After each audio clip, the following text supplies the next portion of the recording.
All right, big finish here. Talk about the final coaching portfolio. You can see 120 points. Again, TRI for every point, but we should know that by now. What you're going to see is over half of this you've done, so hopefully with the feedback and the different edits that you've done, most of it's done, but make sure you clean that up from the feedback I gave you. The other thing is I changed the order here just slightly, so make sure you look at that and not simply just cutting and pasting previous assignments either. So first off, that's new. You do have to have for this final portfolio a cover page, table of contents with page numbers. There's the description component you had in your philosophy assignment, and then the one-page resume gets put in there at the front end with the certifications. Next then is the coaching philosophy section that you've done. Next then you're going to go into your ethics case study report. What I need you is just to give me a quick overview of these three areas of the report, not the whole case study itself, but again, overview at the start. You want to talk about the learning activity that you did and how you'd apply that, and then the portfolio, how you would apply it to the portfolio, the research you did there. Coaching style then section we did before. Remember to use concrete examples.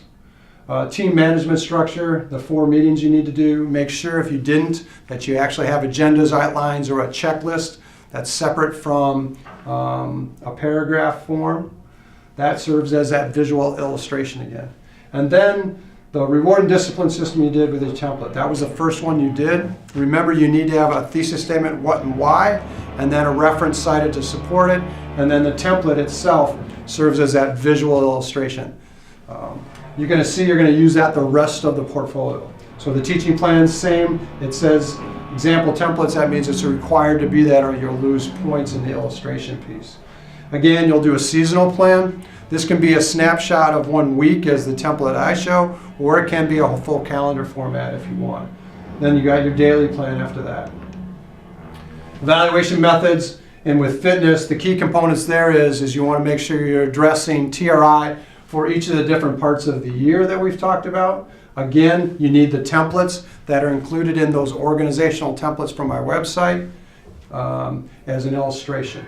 With risk management, you're combining risk management and crisis management, and there are different templates for that. The first 3 get into risk management and talks about specific things you need there, templates into a checklist, and then the last 2, 4, and 5 are talking about crisis management, and you'll see a template under crisis management that you can use for that. Finish up then is your self-management plans. Again, there is a template for that.